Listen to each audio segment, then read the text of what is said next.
Hello, beautiful souls, and welcome to Lily Leaf 11. So today I'm super excited. I have matchmaker turned psychic medium, Dalisa. Hi. Hi, Dalisa. Oh How my are you? gosh, we're gonna have quite the conversation today. There's so much ground to cover. Oh, wow. Honestly, when I was tuning in this morning, I woke up and you have an entourage of of spirit guides, like human, there's a lot of humans that have recently passed as well, higher beings of light, higher angelics, galactic. Honestly, the guides coming through for you, I was like, holy moly, I was seeing all these flashes of light. Things were just going, energy was swirling. I was like, okay, I'm really going to have to ground myself. So I went outside and I touched one of my favorite trees to prepare. I love I love that I make you touch a tree just by my energy. So, okay, we're starting off on a good foot. I like it. Yeah, yeah, for sure. It's amazing. Now, so you're fifth generation psychic medium, teacher, spiritual guide, and a bold predictor of global events. So you thrive at the intersection of intuition and practical transformation, and you have the privilege of coaching diverse souls and blending spiritual awakening with actionable tools. So for authentic communication and heart-led success. So yeah, super excited to have you today. So your work provides lifelong inner work. So teaching people to listen, discern, and trust your own guidance. And you emphasize empowerment, clarity, and practical spiritual tools that you can use. So, yeah, honestly, I'm super excited. So, I don't always get such an entourage with with people that I talk to. So, you're obviously, yeah. I don't Yeah. want to say that I not everyone's extra special, but you have I a lot keep going my on. spirit yeah, my spirit team is very busy. Mm. I work with them all the time and they are amazing. And it's been almost 11 years now that I've been doing this professionally, so it makes sense that they're ripe and ready to step forward and say hello, and, so I'm glad you got to interact with them. Yeah, no, it was incredible because there was a lot, I don't want to say lingering on, hanging on. It was like there was an appreciation for you as well from not just the higher realms, but from it was like the earth resonant frequency as well, like a lot of yeah, I see a lot of high light energy and then human transformation as well. Yeah, so you're bringing the higher light into the human collective, which is really, yeah, it was really beautiful. So, yeah, well done, you. Oh, well, thank you.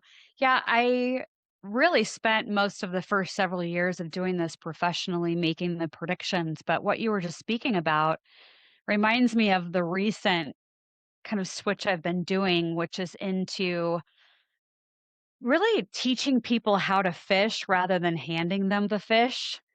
And predictions are always kind of fun to talk about and think about. Well, maybe not think about, because some of them are pretty gnarly in a bad way.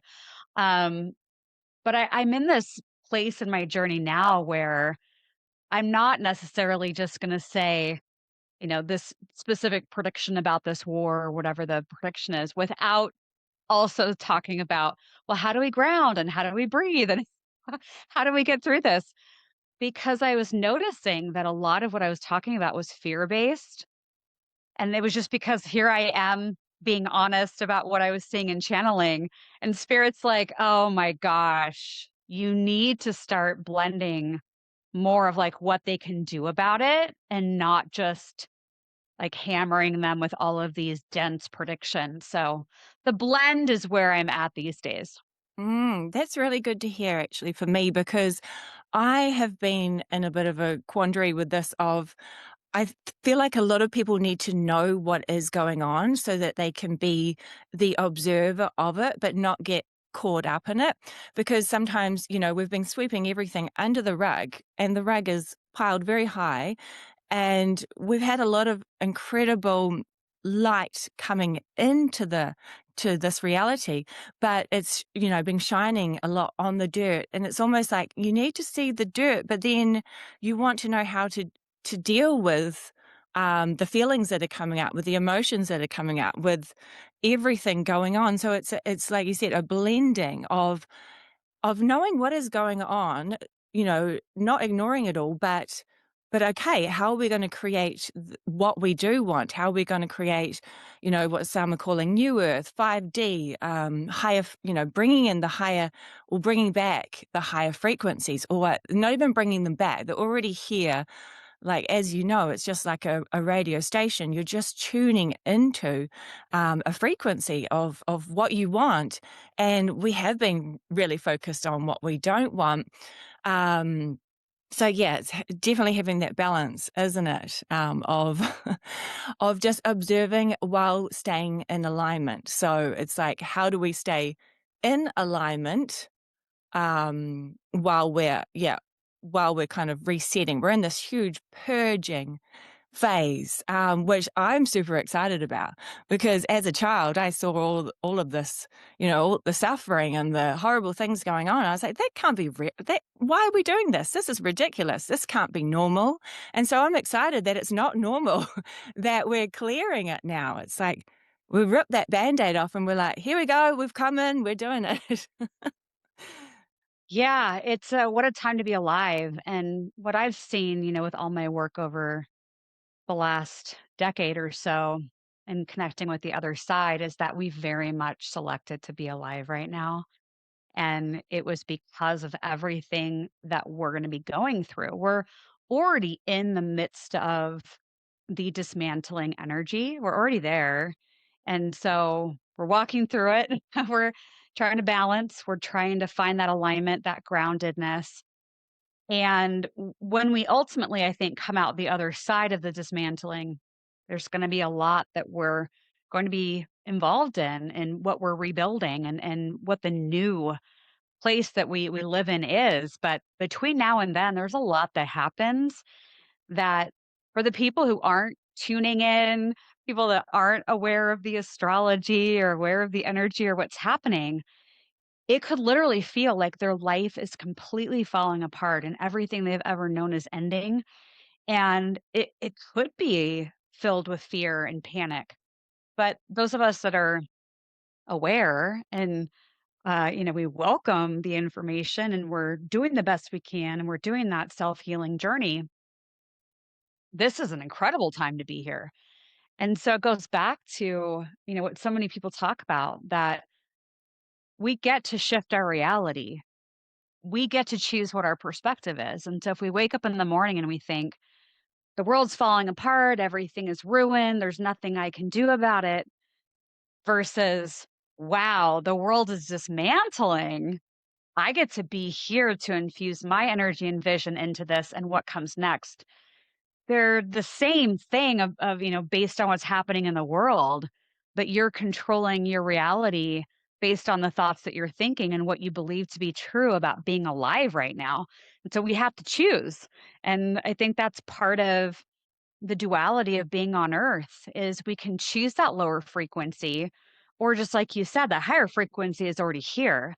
We can align with that and tap into that anytime we want to, but it is a choice, and it's a choice we actively have to make regularly.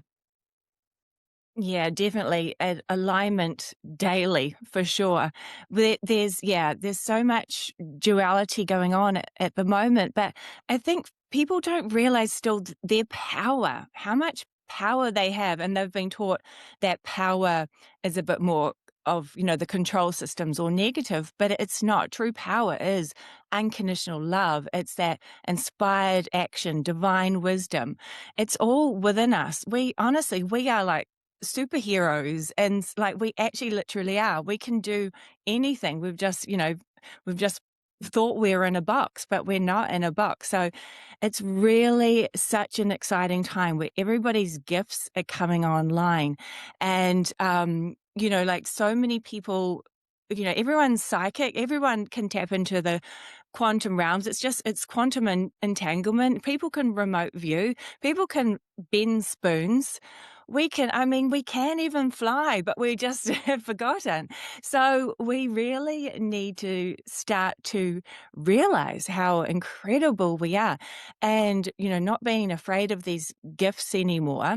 Start to really tune in and open up and believe that we can do it.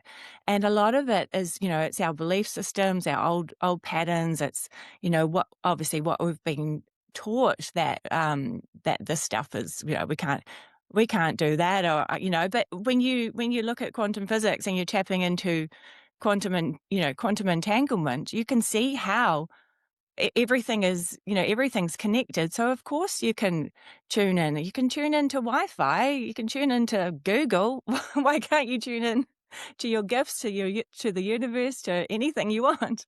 Yeah. So It's all there. Yeah, yeah. it's all there. All of our psychic abilities are there for each of us. Yeah, definitely. So did you have like a huge awakening experience, or have you had little ones, or was it more like a knowing, you started to see spirit all of a sudden? I know fifth generation, obviously grandparents had the gift.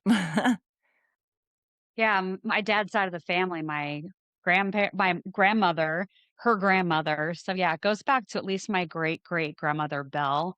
And they could actually see full body apparitions with their physical eyes. And they could tell you what clothes they had on and what color they were, the clothes. And yeah, so I grew up in a family that was very, very open to it. But I was kind of scared of it when I was little because here was Grandma Eloise, talking about the spirit that was in her house the night before. And she would talk about her ESP and the downloads that she was getting. So I did not think I had this ability. I thought I had good intuition, but I think it was just naturally open because my family was open to it. But I didn't really have that many profound experiences before 2015 that would make me feel like I was going to be a psychic medium as my job. So in 2015, I was a matchmaker. I was a dating coach. I owned a company that had dating events in different parts of the US. And I was working at a business school in Texas. And I decided at the very last minute I was going to go up to New York to the Omega Institute and went to a workshop there. And the workshop was on the study of synchronicity. Like my story is so ironic. So I go to this workshop on synchronicity, how everything happens for a reason. And these different hosts at the workshop gave examples and basically had proven through data that there are no accidents. And so I'm here attending this workshop, and I learned that my friend and a work colleague that I used to work with had a house in the woods near the Omega Institute. Like, what are the chances? So he says, come on over. So the last night of my trip, I went over there to stay that final night at his house. And we were just catching up. I knew him from work. I didn't know him personally or his family or anything like that. And we're looking through like old photos of Peter's cats and when Peter had hair, we're just like having a friendly conversation. We eat dinner, we watch a movie, and the phone rings. And his family called to let him know that that day, his Aunt Barbara had died unexpectedly. She had fallen down a flight of stairs and passed away. And so, of course, I feel awful and I give Peter my condolences. He goes up to go to bed. I go off to the guest bedroom and I don't really think anything else of it. I don't know his Aunt Barbara. I don't have an emotional connection to her or to his family. And I go to sleep.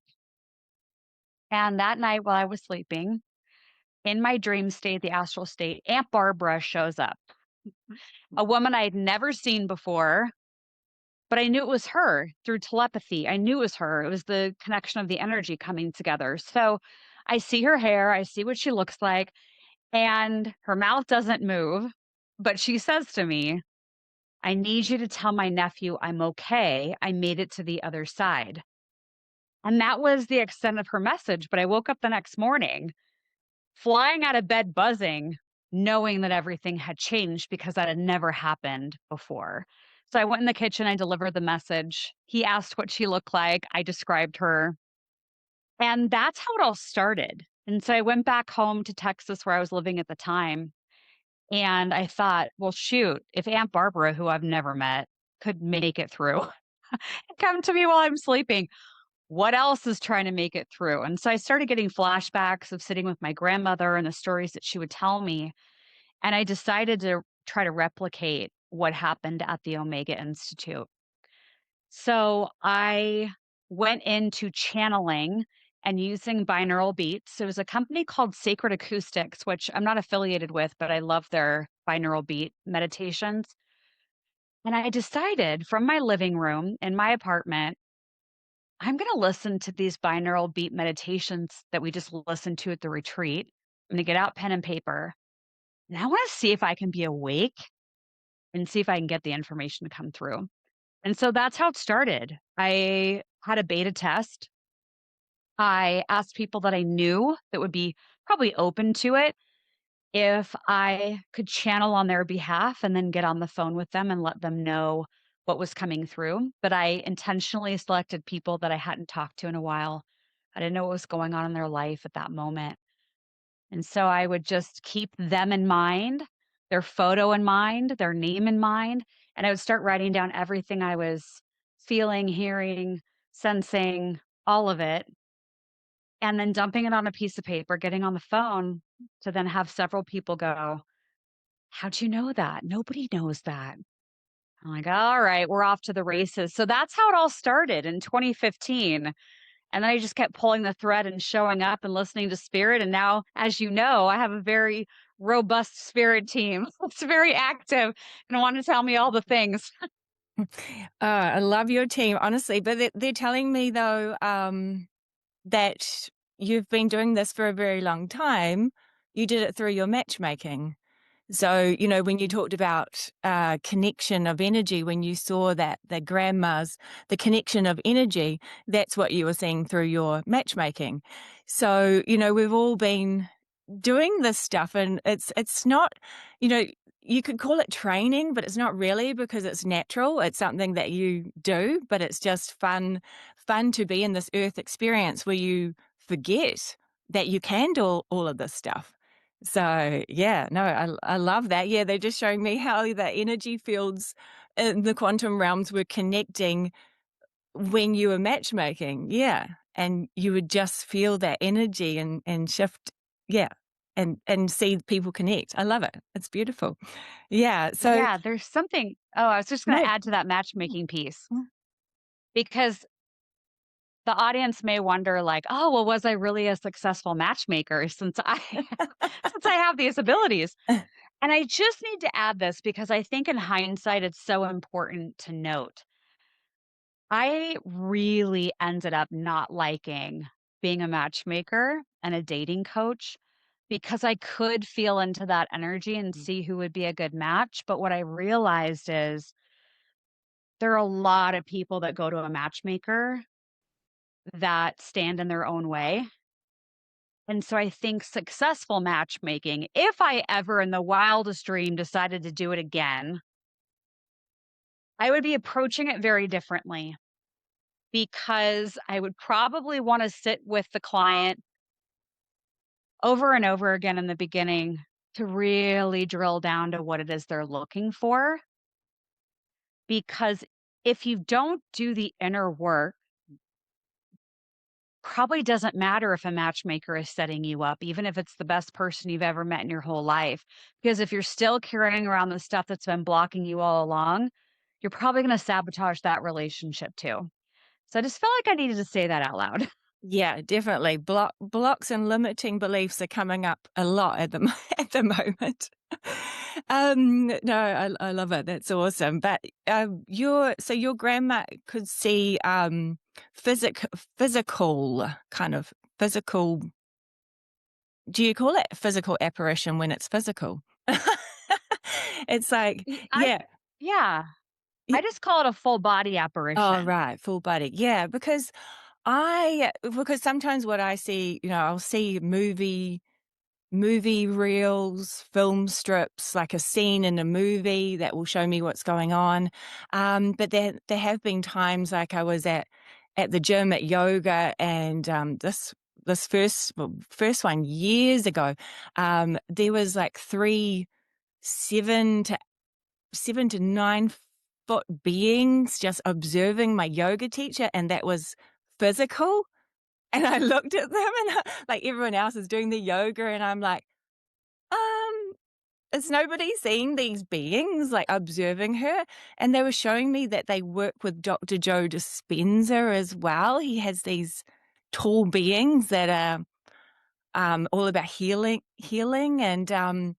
and then I see, orbs, like, with my physical eyes, orbs all the time and things like that. So is there anything that you could share that you see that might not be, um you know, what's classed as normal?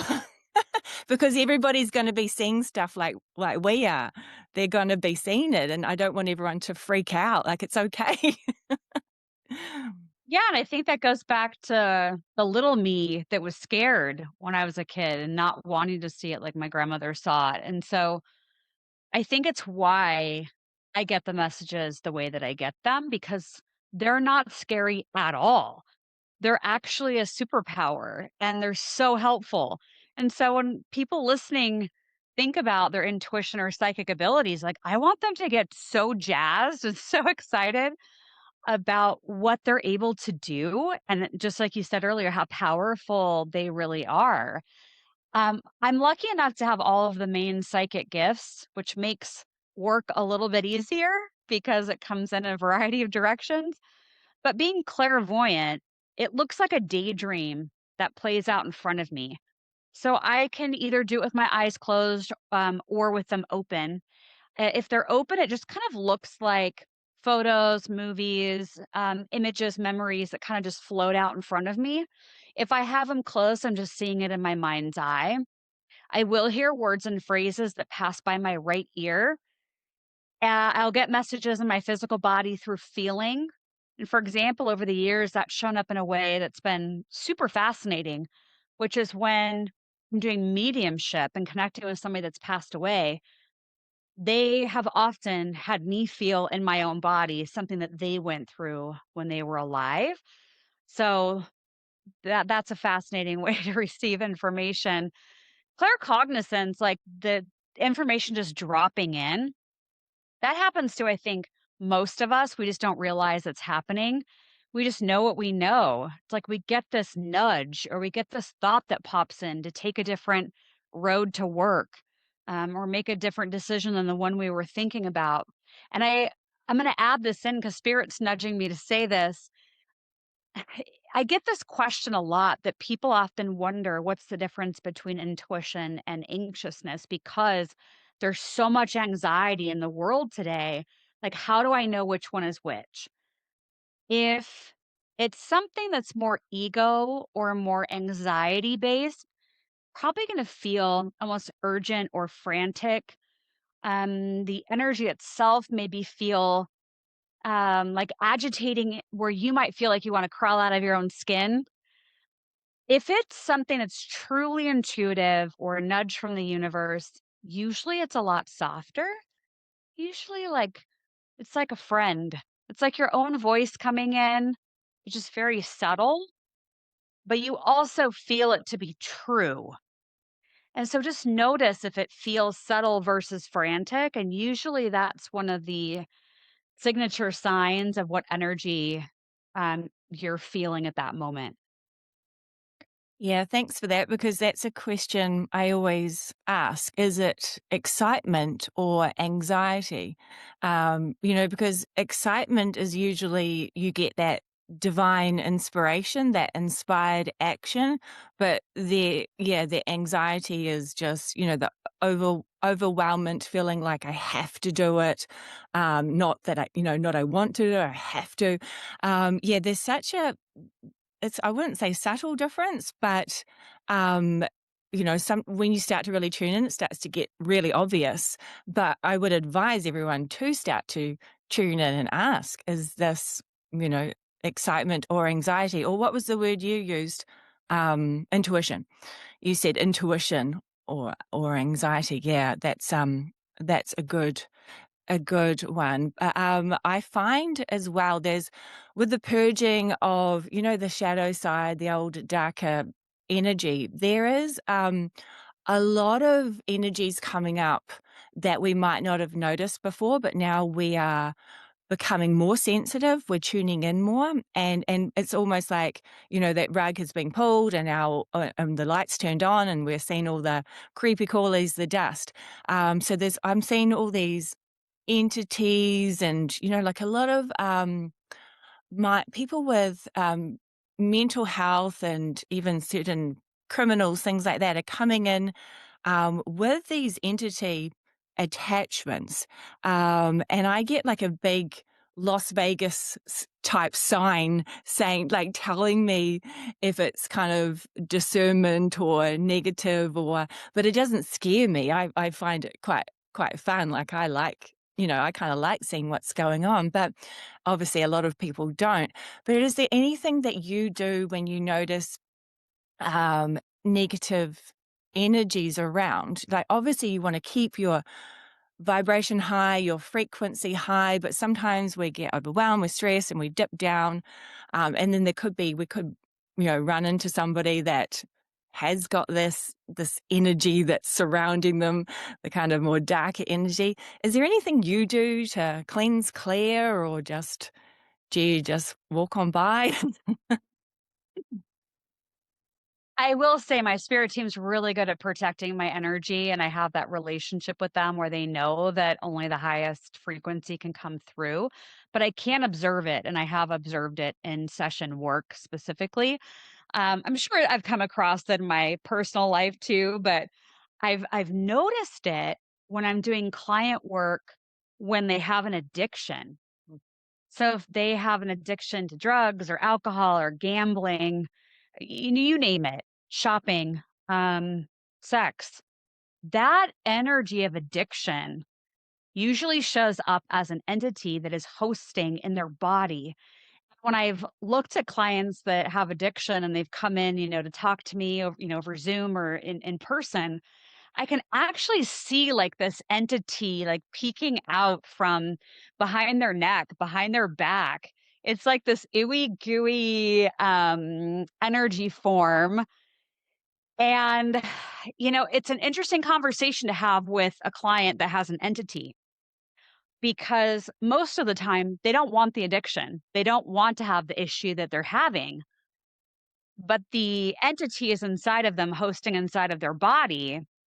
And so they get that thrill of the addiction and it feeds the entity and the entity stays there. So it's like this vicious cycle. So anybody that has an entity, and if they're resonating with this and thinking about it and going, well, maybe I do have an addiction, then I would say go to somebody that can really clear your energy deeply, like maybe a shaman or some kind of specialty energy healer that can really release the entity and do it when you're ready to really give up the addiction. Because then you have a better shot, I think, of moving forward without the addiction. But as long as that entity is there, it may still irritate your energy or feast off of you.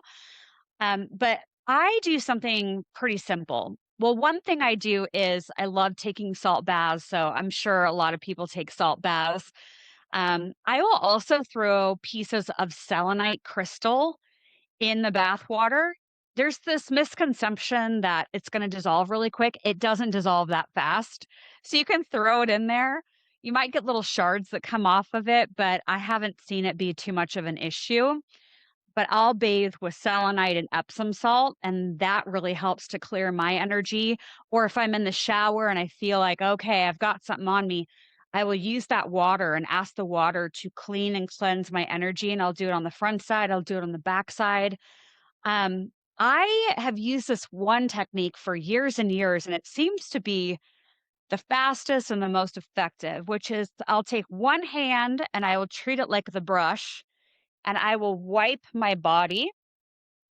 And as I'm wiping my body, head to toe, behind the neck, down the legs and the arms, down the stomach, I will say anything that does not belong to me, go back to source for healing. Be gone, be gone, be gone. And I will say it over and over again until I feel that energy lift off of me.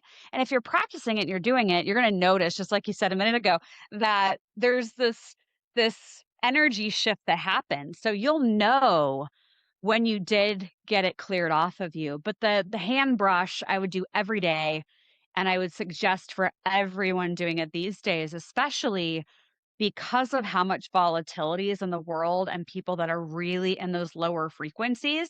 You could pick up something from the person that is gassing up their car next to you, or you're at the grocery store and they pass by you in the aisle. It doesn't have to necessarily be somebody that you're in a relationship with or that you speak to regularly. We're passing people on the streets each day that have these lower frequencies. And the lower frequencies sometimes like to jump onto the higher frequencies. And so just watch if you feel like something doesn't quite feel right, or you don't feel like yourself, or you feel like you're having a reaction to something that doesn't feel aligned with how you would normally react to something, that could be a signal that you've picked up energy along the way that isn't yours. And the first thing I would do is clear your energy. That is such amazing advice. Thank you so much. Yeah, I definitely do. Like every night, I call back my energy. So I just say, I call back my energy from all time and space. I call back my energy straight to this place. I return to sender any energy that is not mine with consciousness attached. And then I use a waterfall of source energy, love and light to cleanse. I can't claim that because my channeler Jess actually gave me that info, but honestly it feels so good just to do that. I just get into my bed, I spray some essential oils, selenite and Epsom salts bath, love it. Just all these little fun things that we can do for that energetic kind of cleanse. And it's physical, it's emotional, it's energetic, it's chakra balancing, it's everything. So yeah, that was super helpful. Thank you, because I have been seeing a lot of entities, especially like when people are trying. So there could be, I've seen people at AA, people that have been addicted to alcohol, and then they have really tried and the AA has given them hope. But then I've seen entities feeding off, there's like, I think that I keep seeing number 7 of the AA. I don't know what, there's what's that, 12 steps or something? Number 7, it's feeding off, the entities were feeding off the guilt. People had such guilt and the entities were loving the guilt. So it's a really good idea just to let go, just forgive yourself, give yourself compassion, give yourself love. You know, everybody's just trying to get to that, back to that feeling from the higher frequencies or the higher realms, whatever you want to call it. We're so used to being coming from the love, the light, the source energy, and we've come into this reality that is filled with duality, with contrast, with a lot of negative energy, and everybody's just looking to feel good. They want to feel love, they want to feel good, they want to feel abundant, they want to feel happy, they want to feel wellness. So I don't blame anyone for wanting to drink or wanting to smoke or do anything, but I'm just finding, even with a lot of the ayahuasca, whatever you call it, all the drugs and things, I'm finding entities are loving that, because people are clearing their trauma, but the entities are like, "Ooh, there's some trauma. I like that." So they're kind of clinging on. I'm like, "Oh, this is a vicious cycle." So doing the clearing and just releasing the guilt, giving yourself, or releasing judgment, releasing whatever, that, it's okay to feel angry, but how long do you want to hold on to that for? So I find, yeah, doing those energetic practices so valuable. Sometimes you think, oh, am I wasting my time? Am I being a bit dramatic? Like I've got this crystal and that crystal, and I've got this essential oil. Is it just a permission slip, as Bashar would say? Have you heard of? Have you listen to Bashar, yeah. Everything's a permission slip. But I find it all fun. But obviously, we know we are all that is, and we are protected. We're completely protected. We're just playing a game. The guides always show me it's like it's a video game. They always show me my boy where he's playing these horrible games. I don't really like it, but I've given up trying to stop it. They're shooting each other and doing stuff in these games, and the guides say, the avatar in the game, yeah, the avatar may have got a bit stressed or a bit, kind of killed off, but the actual player behind it, um, you know, is fine. The soul is fine, is going to be fine, is just having this wild experience, this wild roller coaster ride. Yeah, I feel like I wanna ask you a question as you mentioned that. Sure. Yeah, I know this is your show, but I'd love to hear your take on this because your video game analogy is something Spirit's been showing to me regularly as well. And a couple of years ago, I would have kind of brushed off the idea of living in a simulation. Well, all these shifts that have been happening in the last year or so, it feels like it is a simulation and it feels like it's a video game of sorts. And just like you said, our soul is there, our soul's protected. That's like a higher part of ourselves that's on the other side, or, it's home on the other side. I feel like we're all just kind of avatars in each other's simulation. Like the video game The Sims, if anybody is familiar with that, The Sims is a video game you play where it's The Sims. It's like a family of people that you are running their life. You're running what they're doing at home and how they're raising their kids. And I've seen like these visions and these thoughts about like, is our soul on the other side at the video control panel and our avatar that is in here in the video game, if that's something like The Sims. So it sounds like you're kind of going down that road. Yeah, well, that's So, that's what I mhm, get. Yeah, they tell me it's like a PlayStation game, an advanced PlayStation game, for souls who are already strong, already powerful, already have these incredible gifts. Yeah, and we just come in, and we've kind of been at this level where we haven't really been cruising, but all of a sudden, we have started to really awaken more and more. So now we've leveled up. So the game gets added to. The more you kind of level up in the game, the more they show me sometimes like the Donkey Kong where you have to jump over the barrels and the barrels get faster and faster. That's what's happening. The game has sped up because we were getting quite good at the game. And then we're getting a little bit bored of the game because we're just, doing our thing. And now the game is like, right, we're adding galactics now. We're adding a bit of this, we're adding a bit of that. And this morning they were actually showing me it's like a giant thought form, you could say, or like they said, information bubble.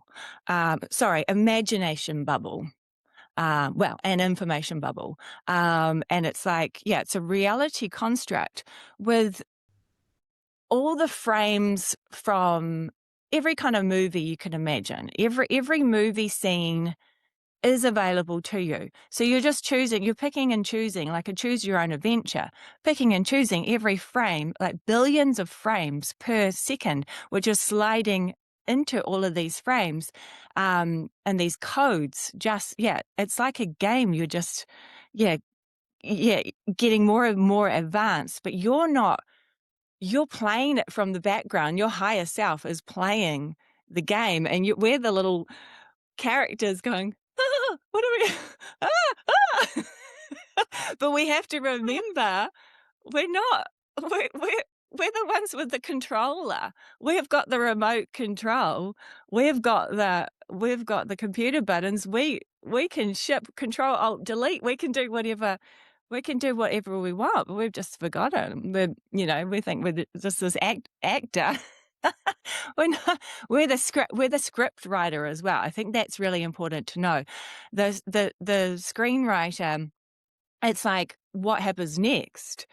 We're writing that. So we really need to write what we want rather than write what we don't want. We're observing all these things we don't want and we're still writing what we don't want. Let's just flip the script and write, yeah, what do we want? Think about it, everybody. What do we want? And I do, sometimes people will say excitement, and then I'm like, oh, hang on, to the higher self, this is excitement. This, with all this going on, this is excitement. Whereas we're going, oh no, that's enough now. That's enough excitement. So you got to be careful what you wish for. Yes. And one thing I'll add to that too is I've had a channeled message come through that has said, ask us for the big things, or ask your higher self, ask your soul for the big things. Ask for the things that you actually want on your heart. Because I think so many people, I'm sure I've done this as well, I ask for the smaller thing because I'm like, well, if I ask for the smaller thing, it's probably more than likely that I'll get it because I'm being humble. But spirit's like, ask for the big thing. It's just as easy to get the big thing as it is the small thing. So I think we just need to think about that. And you put this so beautifully about, like, manifest it, ask for it. Like, what is it that you actually want? Like, when's the last time we've each kind of sat, and maybe you do it really regularly. I'm always like thinking about what I want, but like, when have we gotten really clear about what we do want? Because life is moving so fast that we may just be trying to keep up with what it is. But I think this conversation is so important because it reminds all of us that we need to take a little bit of space for ourselves to dream and to actually decide what it is that we want to co-create with our higher self. Yeah, definitely. Like, what's been coming in a lot lately is we've kind of been programmed with, what I often just refer to as the false matrix system, where it's not remembering our true selves. But we've been programmed that we should be a bit more in survival, and that thriving is not really what you do, because you take it off people. You if you have too much money, then you take it off other people, and you should be suffering because everybody else is suffering, and that's just a load of crap. you know Starseeds and light workers, these healers and everybody, they work their butts off, so they deserve for financial freedom, for abundance, for wellness. And then imagine how many more people they could help. Like, if we're the ones that are you know, keeping so much balance within society, then, we really need to be receiving so much more than we ever have before. That there's, I always see the guide show me the toroidal field of energy that is around everything. But if you look at it, you can even just search, toroidal field within humans, and it just, that it comes out. So you're giving, but you've also got to receive, because otherwise that's where we get these blockages. As you know, dis-ease creates dis-ease creates disease. So we've really got to start receiving now. We can't just have that 1%, the top 1% of the pyramid, getting everything, getting what they want, and getting all the money, and having all the good technology that heals, and no. I'm done with playing their game now. So it's time for us to really shine. We don't want to be sitting there thinking, oh, I don't deserve that. Oh, but they don't have enough, so I shouldn't really have enough. No. Stop that now, I people. see that. I see that a lot in the spiritual Mm. industry. because I coach and mentor people that are starting spiritual businesses and teaching them the psychic development piece. So I see a lot of like the beginner stages of business. And I see it over and over again, people really having difficulty charging what they should charge or charging what they're worth. And, I see a lot of people say, well, I want to just collect donations, or I'm just going to charge this little amount for the first year. And I understand to a degree getting started and getting that energy and that momentum going. But there are far too many healers and light workers, in my opinion, that are charging way less than they should be charging because they feel like maybe that's what they should get or maybe what they're entitled to get. And so they play it small. And I see this playing it small in the spiritual industry all the time. And I don't even think we're realizing like how powerful we really are in the work that we're doing. And so somebody out there today needed to hear, like, you're worth more. You're undervaluing yourself. Like, raise your rates. Let's do this. Because I think when we really honor who we are and the gifts that we have and what we're really doing, and we charge accordingly, we open up so much more abundance. And nobody has to be in lack. We can all be prosperous. But I think the illusion and part of the illusion of, we can call it the simulation, is that only some people get all of the things. And so if the story is, and that scripture writing is, you don't get to be prosperous and only the 1% get it. If that's the story you're running, you're just going to keep seeing examples of that over and over again. And so instead of comparing yourself to the top 1% even, maybe just get real honest with yourself about what would a life of abundance look like and feel like to me, and what does that include, and just map out your own, instead of even trying to compare what somebody else has, because I think you can come up with something even better. Yeah, definitely. I always say that the universe isn't on a budget. Like it's only our belief systems, and a lot of it, of course, is because all these words, money doesn't grow on trees, and money doesn't bring happiness, and all the just so much stuff that has been put in our collective field about abundance, and it's not just money. It's wellness, everything. We feel like we need to suffer for others to help others. That does not help others. You can visualize other people getting the money they need so then they can, come to you and pay you. You can just visualize it kind of, going around, money flowing. Another thing, money comes up a lot as well about the consciousness of money. Money is a higher being of light. It is a consciousness and it wants to play. It keeps always tells me I'm not mean. It's not like I don't want to come to everybody. It's just some of them are scared of me. Some of them are in such survival that they repel me. I want to play. I'm here to play. They can keep money keeps shows me it can keep getting printed, or can keep being numbers digitally, or whatever it can be, anything. And it says to name it if you want to. Like my money's called Goldie. Like, hey Goldie. Like last night I was like, hey Goldie, thanks for my comfy bed. Hey Goldie, thanks for my coffee in the morning. Hey Goldie, thanks for my house, and thanks for my angel cards. Thanks for my crystals. Thanks Goldie. And I just like Goldie just gets excited and I get excited.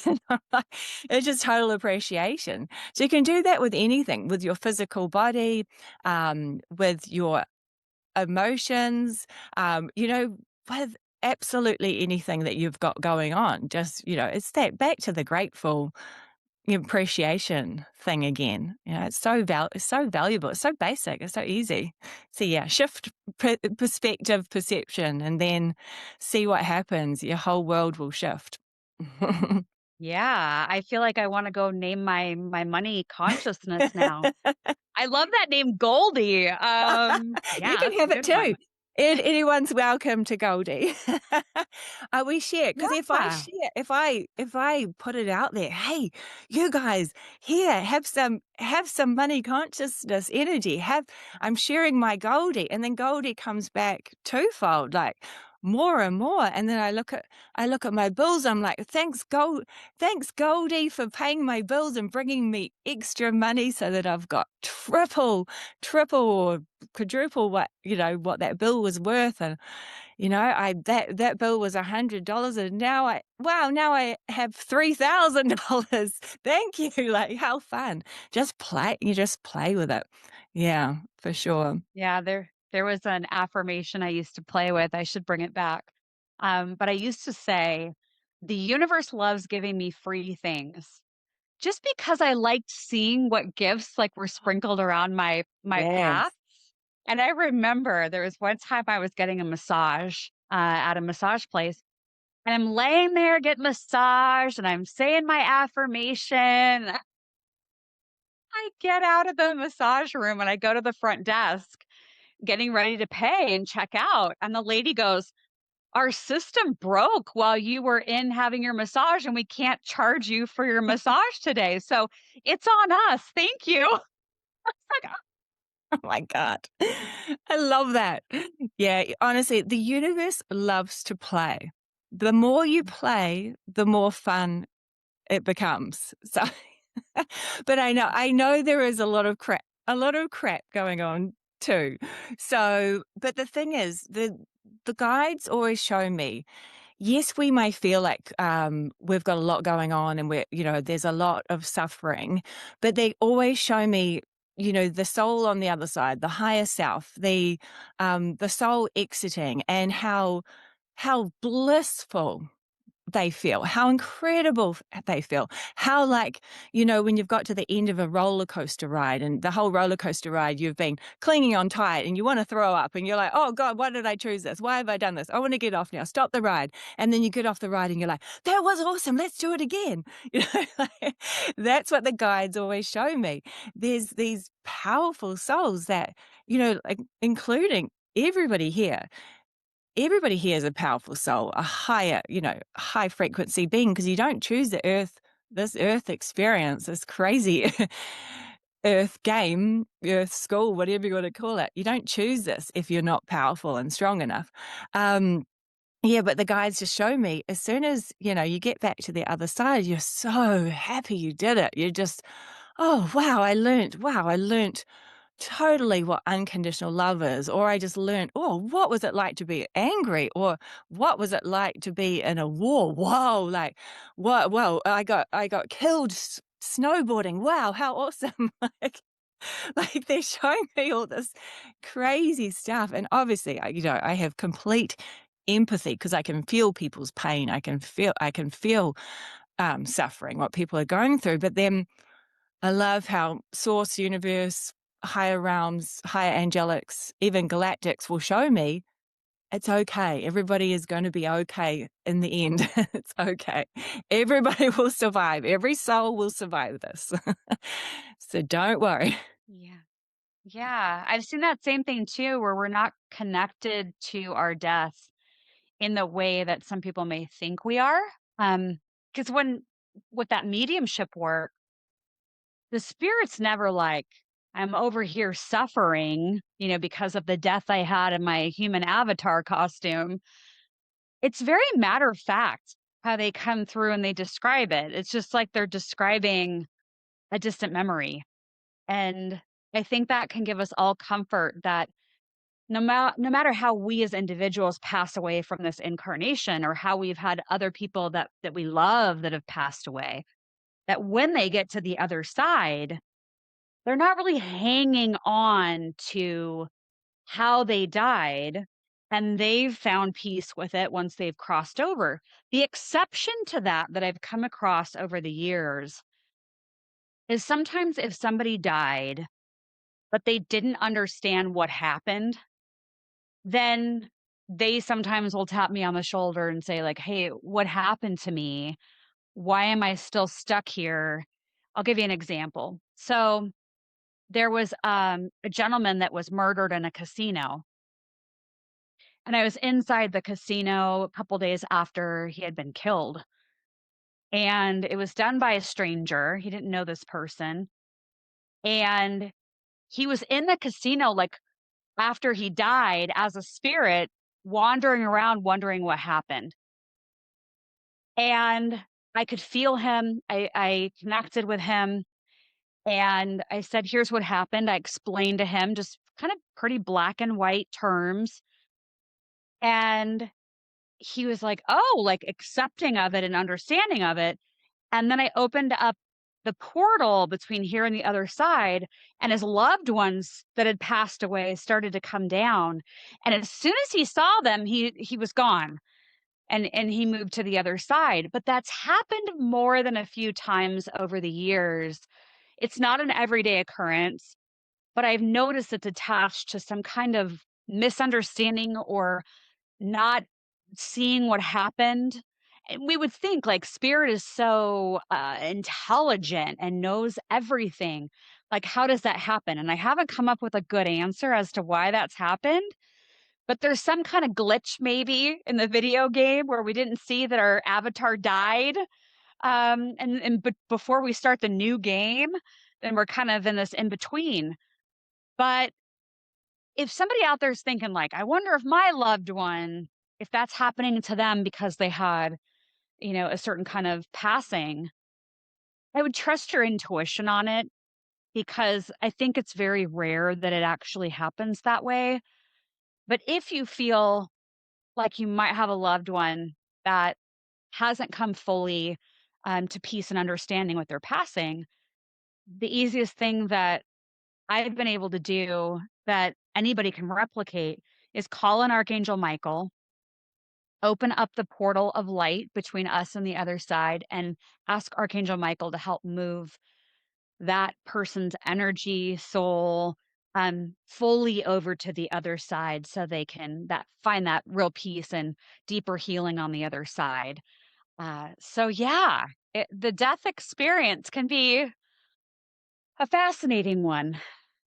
Yeah, no, I see kind of there's, you could it depends on your level of consciousness as well, on your awareness of where you go.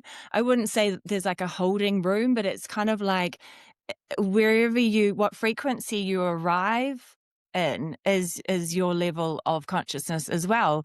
So there's so many ways to go through it. But I mean, I do see retreats and little centers of where you can chill out and just kind of you know Mhm. debrief yourself. And honestly, there's just so much going on. That's probably a whole nother episode that we can do with the other side. But I love how you said there was like sometimes a little glitch in the system.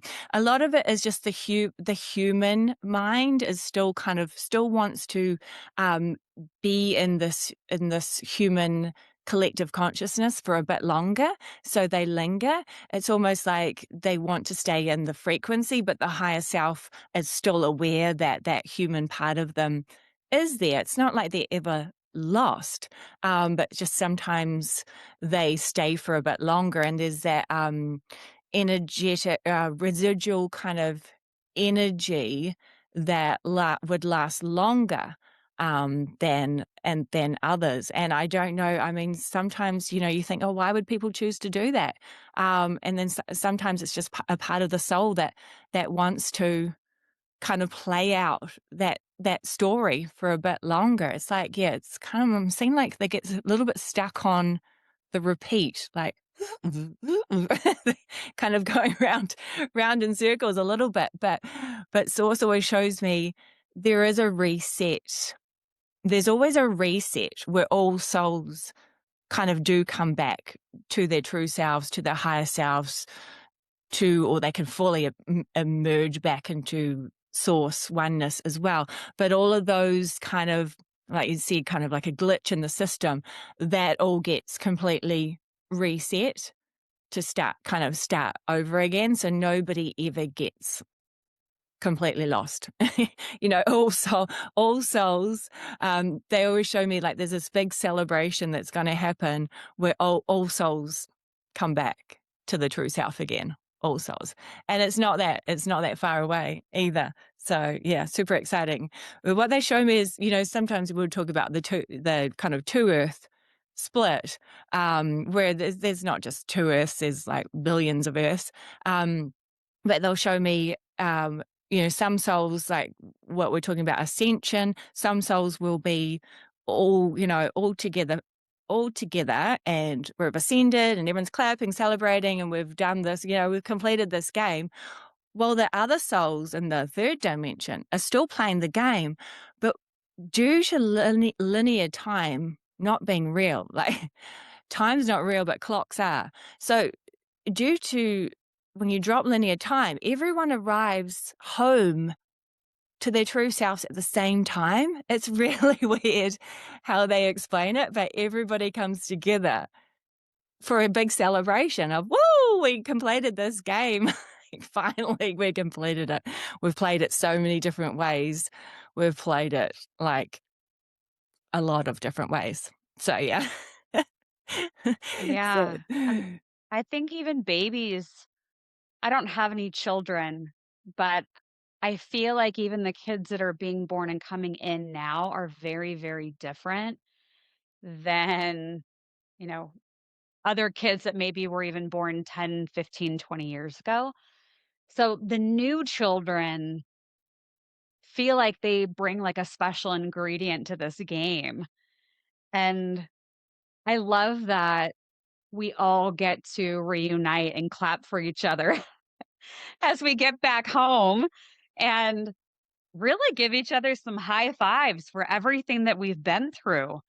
Because even the crunchiest or hardest relationships, we get to reunite with them too, once we cross over. And the most challenging relationships have a whole new landscape to heal in. And I've also been shown like the healing pods and healing rooms and things like that on the other side. So healing doesn't stop here. But I do think that the way that we can heal once we get back home feels more expansive, maybe. It's hard to put into words what some of the experiences on the other yeah, yeah. side They're, are, say, but they're saying delicious. Feels there you delicious. go. Yeah. Yeah. So there's a lot happening here on Earth, but there's a lot more that we'll get into when we cross over as well. Because I know some people, just from my own experience with client work over the years, they can't wait to get over to the other side because then the horrible relationship they had with their father, they can let that go and like they can move on. And it's like, well, as I've come to understand it, anything we don't heal here, we heal over there. So just because we leave the physical body here doesn't mean that all the issues go away. It means that we're able to look at them in a different way when we cross over and frankly find a level of peace that maybe was very difficult to find, or maybe you never found it while you were both alive. But that level of healing will come to you and anyone that you have had a relationship with that maybe didn't get fully resolved while you were here. Yeah, definitely. Like the guides always show me everything is an experience, so they don't judge if it's good or bad. It's an experience, but sometimes when you don't have that feeling of completion, then you still, as a soul, you're still like, oh, damn it, I didn't quite get that. I really want that feeling of, yes, I've done with that experience. You don't even have to achieve it. It's just you want to. It's just that feeling of, okay, I'm done. I'm done with that now. What's next? Type thing. So, I mean, we just do that, forever as souls, don't we? Eternal souls. So, sometimes what I tune into is, you know, when I see mediums and psychics, they're tuning into like the auric fields of the human, to get information. But what I feel is that it's really beneficial to, I don't know if I'd say go to higher realms, but more expanded consciousness to get information. And I connect to the higher self, and ask for the, just the highest kind of point of consciousness where I can see what would be valuable and what would be helpful. Because I've seen a lot of mediums and psychics tuning into the auric field, which contains the ego, which I don't think the ego is bad, but I just think sometimes there's a bit of judgment and they're judging themselves or their loved one might be judging them. But when I tune out, I keep tuning out as far as I can to just get a higher perspective for clients or for friends or family. So then, yeah, I don't know. It's just, I find it more useful because I find sometimes I know that if a psychic medium, if it's coming out as a bit judgmental, I know that they're just tuning into the human consciousness rather than the expanded. What are your thoughts on that when you're tuning into people? The way that my gifts have come in and been expressed, I couldn't have made this up, 10 years ago when I was first starting out. But I work really well with energy and frequencies that lead me down a road of curiosity that gets to the root of the emotion. So I don't really call my sessions sessions. I call them deep dives because somebody may come and say, I don't want to be in my relationship anymore, but I keep attracting the same relationships over and over again. And I start going down like the lines of energy where I can go to the root of where it started from in this incarnation and bring that into the now. And once they see and experience what the root of it is as the emotion, and it usually comes down to one, two, or all three of the core emotions or core needs, energies, is approval, safety, or control. And so once those come to the surface and we see like, oh, you're looking for approval here that you didn't get. And so we go through a deep journey of it like that.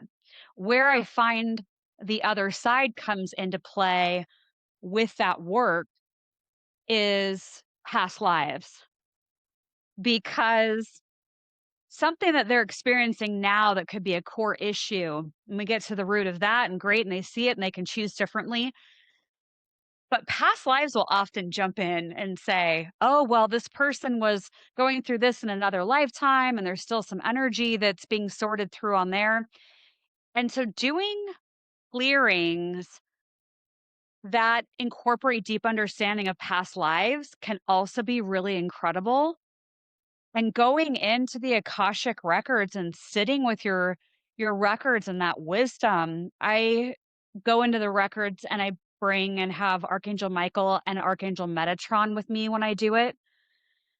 And it is life changing. I've had my own experiences with past lives where you go into it and you feel it like as if you're there, and it unlocks a whole new level of wisdom for your avatar. And it helps you understand why you've been operating the way that you've been operating. And if there is something big you've been trying to overcome in this lifetime, it could be something that maybe you didn't feel you checked off the list as complete last time, but you decided, okay, I'm going back in, but I'm going to bring this experience in a way with me so that I can feel like I checked it off the list. Even if our guides are like, it's okay, it's neutral, I do see a lot of examples in my work over the years where past lives definitely play a role, even though past lives are probably present lives and everything is happening all at once, but that those other incarnations have an impact in the one that we're having now. Yeah, definitely. So yeah, I love that you're talking about Akashic records and things like that. Because I'm right into the Akashic records. I always go into my records and other people's. But then there's some people that have been saying, I know I need to stop listening to all these theories and things, but some people are saying the Akashic records is still a bit of a distortion from false matrix. And then people are saying, like, because I talked to Galactic Federation, they're saying that's still a bit of distortion. And then archangels, they're saying the same thing. But do you think there's just levels of, you just need to make sure that you're in the highest frequency that you can get, so that you're getting that expanded consciousness with love and light, and so you're getting what you need that is beneficial and valuable for everybody around you? And do you think there's just different levels of, obviously we're living in a dualistic, polarity filled construct, so I mean, there is going to be good and bad of everything. And I have seen there are fallen angels, um, up to some, they are up to some shenanigans, I tell you. But yeah, so obviously we did talk before about tuning into the highest of light and clearing entities and things like that. But yeah, I don't know. This was a while ago. Someone had said, "Oh, well, that's all still distortion," and I let it get to me for a day or two. I'm like, but I love the Akashic records and what's wrong with the archangels and what's wrong with the galactics? I've had incredible experiences with archangels and the Yeah, Akashic records. So yeah, I think it goes back to your point you just made, though, about we each get to access the highest level of energy that we can access. And I think it's similar, bringing it back to the video game. There's different, like, you think of different video games that have lands that you can go travel to and far off distances that you can go to. And I kind of think of it like that. Like in our video game with our current avatar, we might not be able to go to all of the lands and see all of the things in this particular incarnation, but it doesn't mean that they don't exist. Our video game just isn't rendering to that land, or we're not able to bring our energy into that spot.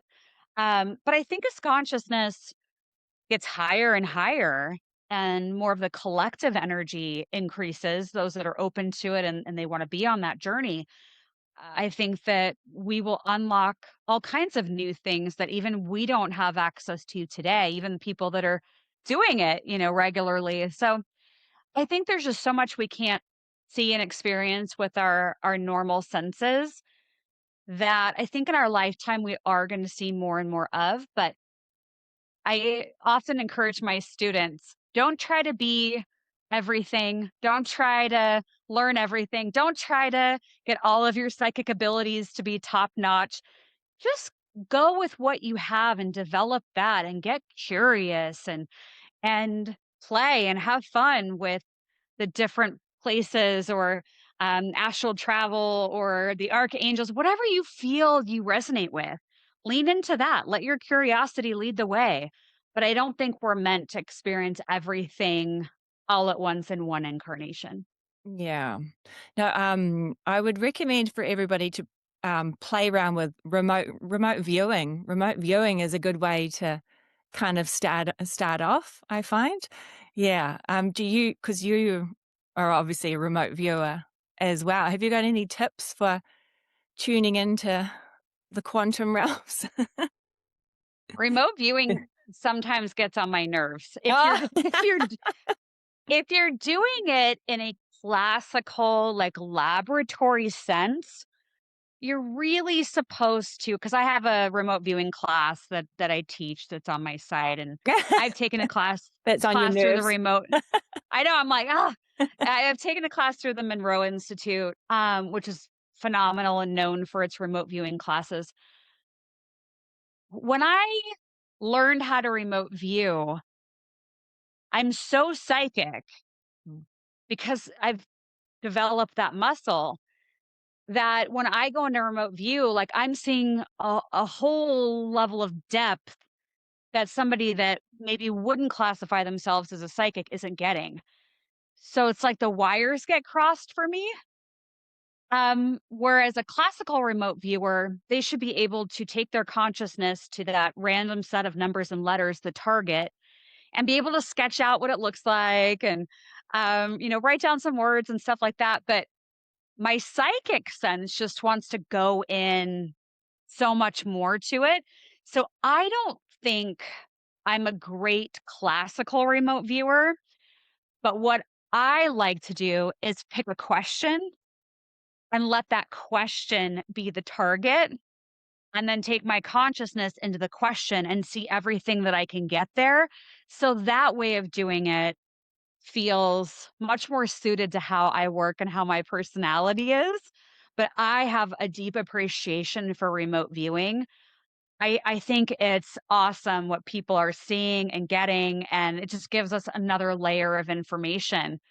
But I think that, we got to decide with our own gifts, like what does fit best for me or what do I enjoy the most? Kind of goes back to what I was saying a moment ago of like, you don't have to be all things. If you take a class from someone or you're watching a class on YouTube and you're like, I don't get why people like this. It doesn't make any sense to me. Cool. That's not for you. But there will be things that you just naturally gravitate towards. And that's what I would pay attention to. Yeah, I'm still kind of probably confused on what I am doing. Is it remote viewing or what is it? Because I'm going like I can go on to a Galactic Federation mothership, and then I can be underneath the pyramids. I keep getting taken to these horrible underground tunnels and things at the moment. Like sometimes I'll just get shown stuff and taken there.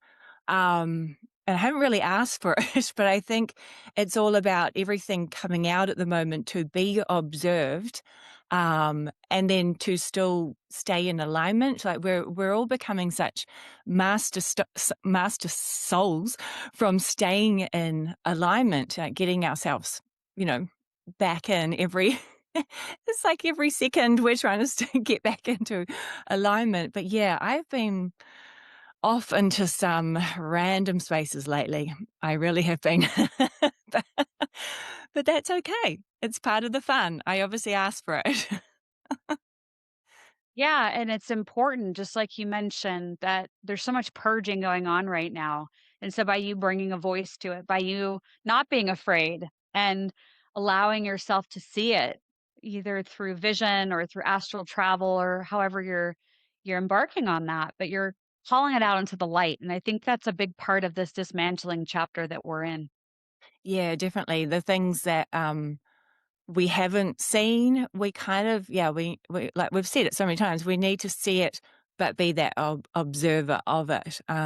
Because yeah, we can't ignore everything, but we're also creating this whole, I mean, we're not creating new earth, it's already here, but basically we're just connecting to the new earth, the quote unquote new earth frequencies.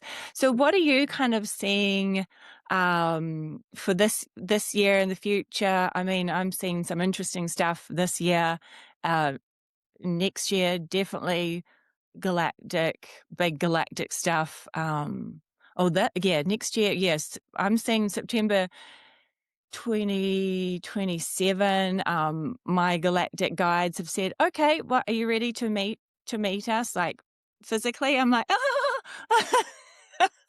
oh, I thought that would be fun, but it's fun, like remote viewing or, you know, astral traveling. I'm like, yeah, this is fun. I'm seeing all these fun galactic star beings. And then they're like, so if we came and knocked on your door, how would you feel? And I was like, oh, nervous system gets heightened. I'm like, oh my God, there's too much going on in the world to add another layer to the game. But honestly, it's like we must be ready for this because it wouldn't be happening if we weren't ready. So yeah, I'm seeing some incredible technology coming in. Use of the divine AI that can really help us as well, higher consciousness, AI.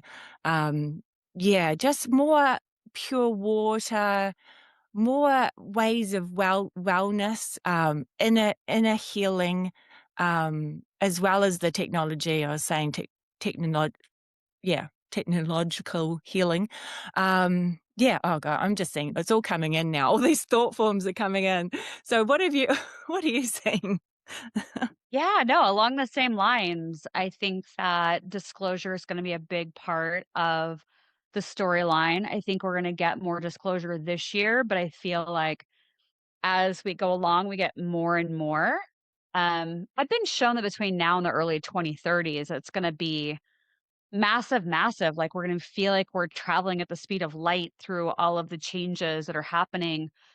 In astrology, we have Uranus going into the sign of Gemini, and that's going to bring a whole layer of technological advancements and AI and new ways of communicating with the people around us. Gemini is the local neighborhood. It's short distance traveling. Um, so Gemini energy feels like we get new pathways to communicate with each other in terms of telepathy and consciousness that a lot of us aren't used to or used to at that level. And so we'll be communicating with people all around the world without any kind of actual device. I feel like that's where we're headed. I agree that there's going to be health advancements. I've been shown more and more personal devices that we have at home that are diagnostic tools and also sound, light, vibration technology that helps the body heal itself. So I think we have a real potential to live a very, very long time. Some people hear that and get excited. Other people are going to go, "Oh God, are you kidding me?" So I think it depends on your journey and what you and what you get excited about. Um, but spirit has also shown that we will be able to cure the body, but we still have to make sure we're clearing and healing the emotional stagnation that we have in the physical body. That just because we heal physically doesn't mean that we get an automatic healing emotionally. It feels like we'll still need to lean into that and do that work, but that we all have the ability to find that emotional freedom while we're here in this incarnation. I do also think we're going to be moving into a digital currency system, and there will be some people that will not want to enter the digital currency. They won't want to be a part of it. But it feels like they'll be locked out of a lot of kind of mainstream systems or the ability to buy things. And so it feels like there's going to be a group of people that will probably all know somebody in our lives that does it, that will go live basically off grid and create their own community. So I think we're going to see more around the world of smaller homes that people are building themselves, like tiny houses or earth ships that are more sustainable. And they'll be creating their own micro communities where they'll be growing a lot of their food and bartering and trading for goods and services. So it feels like maybe that could be what some of the split is that people have been predicting, psychics and channelers, because it does feel like in some ways as we move through this decade and get into the 2030s, that there will be almost like two societies that will be operating. One that's very advanced with technology and AI and incorporating that into the human body in some ways. But then there's going to be a whole other group of people that are like, we're not going to have anything to do with that. And they stay very, very much off grid. So I think we're going to see a bit of that duality, even with how people are living in the years to come. But yeah, every kind of mainstream system that we can think of, whether it's education, healthcare, technology, jobs, employment, it is all on the table for the dismantling right now. And I do think there will be a lot of people that will end up losing their jobs. And some people are already feeling that intuitive nudge that that may be in their future. But I have heard from spirit over and over again to remind people that when the door closes, there's always going to be another door that opens. So if you find yourself in a situation where the job you've had forever, the job that you really loved, if it's changing or it's no longer in existence for a human to do, you get to create what it is that you want to do next. So never forget your power and your creativity and that you can design the life that you want. It's going to be kind of wild to bob and weave through all of the changes, but the individual has full capacity to thrive in this time. It's just going to be important that we do the healing work and the meditation and the journaling and the grounding and all the things we know how to do so that we can navigate it with a little bit more ease. Beautiful. Yeah, I love that. Super exciting. Yeah, the higher realms always show me there's, quite often what we would do in the higher realms would just be focused on. We focus on something that we really love, that we're really passionate about, that we're really excited about, that we're really interested in, and just like say it's art, and you just really fine tune your art. And I think that's what we're coming into, is following our heart, following our soul gifts, experimenting, expanding, evolving through our passions and our excitement and our joy, rather than dragging ourselves to work and doing these things that we don't enjoy. It's like a big push now. Okay, well, you've lost your job. See ya. Now you need to go, find what you really love. And the universe is just, there's so many options for you. You just need to define what you want. And then, the universe will move mountains to make it happen for you. But when you start to get in that, oh no, suffering, oh no, I can't pay my bills, oh no, victim, um, it really doesn't work. You really need to believe to receive. Believe it, feel it, know that you're abundance, feel the abundance. Talk to Goldie. Talk to Goldie. I will. She's my new BFF. Come on, everybody. So, This whole group here. I got chills. Okay. We're talking to Goldie. We love you, Goldie. Thank you. I want to give you all hundreds of thousands of dollars right now. Goldie, go and play with everybody that's here today. So, yeah. yes, please. Yeah. Oh, I can see Goldie's energy is just woohoo. There's swirling, whirling energy everywhere. I love it. So people can come to you on your website. So what you've got so many offerings, and you've been upgrading your website as well. Like super exciting time. I feel like we're all defining what we're into at the moment and what is really bringing us joy, and honing into our niche as well. We've all got these beautiful gifts, and our differences are what is really shining now, because we can all, come together and support each other with our differences. So we come to your website. You've got your YouTube, Facebook. Have you still got a Facebook group? I've got Facebook, I've got Instagram. Yeah, I've got You've got it bustling all. communities on all 3. Excellent. Well, I'll put all the links below as well. But so if somebody comes to you, because you're not doing one-on-ones now, are you still? Or Well, I have a few deep dives that are available, and so I update my calendar so anybody can go over to spiritandspark.com and click on deep dives if they want to look at one-on-one work with me. Otherwise, I have a bunch of classes on there that they can take immediately that are on demand. I'm doing a lot more live streaming these days. And so I encourage everybody to jump on. There's a free gift on my website. And if you sign up for the free gift, which is a 10-minute reset that you can actually just download to your own device, then that also gets you on my email list. And then you'll be notified of when I'm doing live streams and come on and like join the conversation. And I've really enjoyed the live stream arena. So I'm doing more and more of that. But yeah, everything, my social accounts, all that is over at spiritandspark.com. yeah, well, that's amazing. Yeah, I'll add you as collaborator on YouTube, so that people can find. Yeah, I'll put the link below anyway. But so is there anything else that you think, um, you know, if you've got one or two practical tools that can really help people right now, just I don't know if with their intuition, you're very good at intuition and guidance. Yeah, because sometimes deciphering what is truth, can be a challenge at the moment.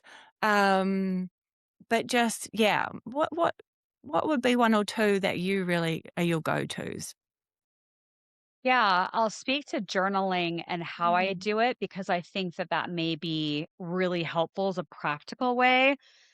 But the non-negotiable would be guided meditations, like doing some kind of meditation. It could be listening to binaural beats, but feel like we can't really go through life without meditation at this point.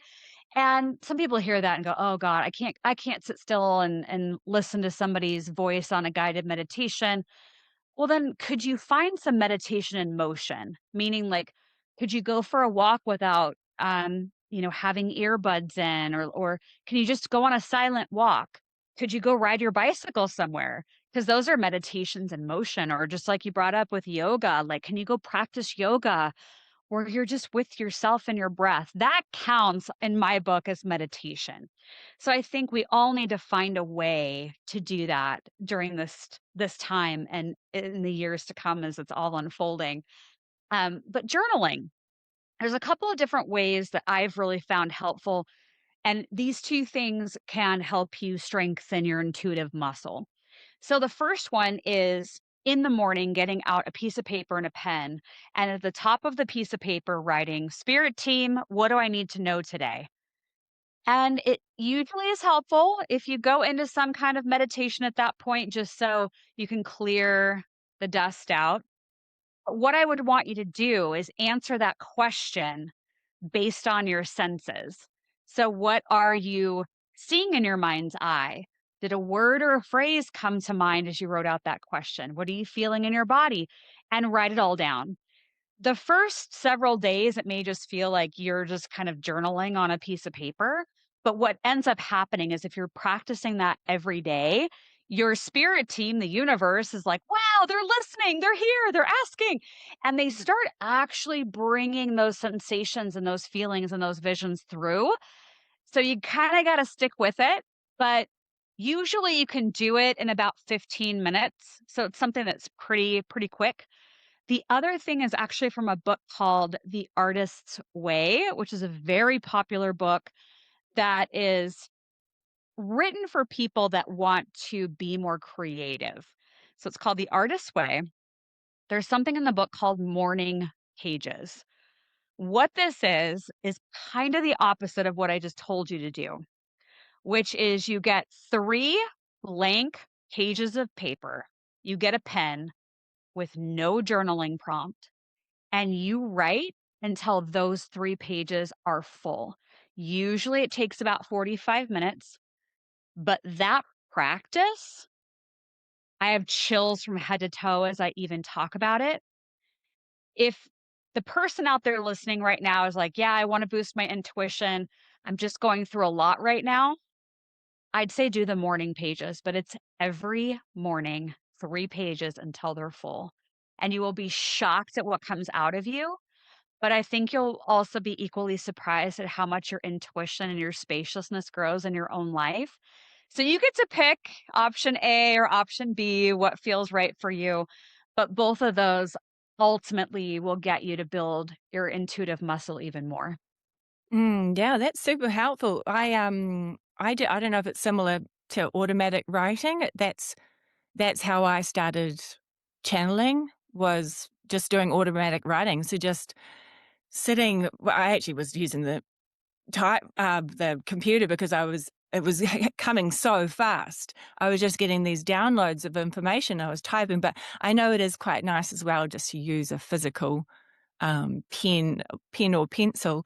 But yeah, I would definitely recommend the journaling. Brilliant idea. And even what we did for years was add, like what we've received, like the game you were kind of playing, where you got the free massage. We kind of would write down every night what we had received from the universe that day. And when you start to look at what you've received, every day was kind of something else. And then I remember, got given a lotto ticket and won $800, and it was just like every day then I got, someone gave me a free ice cream, and it was just every day I got, and then there was like, a dollar coin on the ground, and the universe just gave me $1, and you just get super excited about stuff. I'm also right into qigong every morning at the moment. My back was getting a little bit tight. I must have been holding on to, and busy. And qigong is just like a meditation, but you're moving and you're free and you're just flowing. And yeah, there's this one qigong meditation on YouTube. I think he's Vietnamese and lives in California. This monk, and that's a good one. But there's so much good stuff out there now. You just got to focus on what makes you excited or what's fun for you or what's easy, because like you said, not everybody can't sit. I mean, some people sit for 5 hours meditating, but no, not all of us can do that. Definitely, Oh, but, actually I did have a big Kundalini experience doing some Dr. Joe Dispenza, I think they were the pineal gland meditations and is there a chakra meditation? I don't know, but he's got some great ones, yeah. wow, yeah, yeah, I was I kind of melted into the universe for a while, became one with the universe. But yeah, no, I'm super excited because so many people are gonna be having these crazy experiences like we've been happening. Now we're gonna be the normal ones. So yeah, let us know, you guys, if anybody has had these interesting experiences or if anything, is coming up. And yeah, definitely check out Dalisa. So it's been such an honor to have you today. It's been so helpful for me because, I started calling my podcast Crazy or Awakening because, for a while I felt like I was crazy and I didn't want to have a bar of it. I had a long time ago, a medium said, "Well, you can do similar things to me." I was like, "Oh, no, no, no, not doing that." No, I mean, I still don't know if I was scared or if I just thought that was too weird. I was trying to be really cool. Like, I was at school thinking, "No, that's not cool." And now I think, "Well, that's super cool." Now it's like I feel so honored. It's such a gift to be able to do this stuff. So, yeah, if you guys, I feel like if the audience, if they're here, they can do it for sure. Yeah, they're For ready. sure. They're ready. Yep. Yeah. So thank you.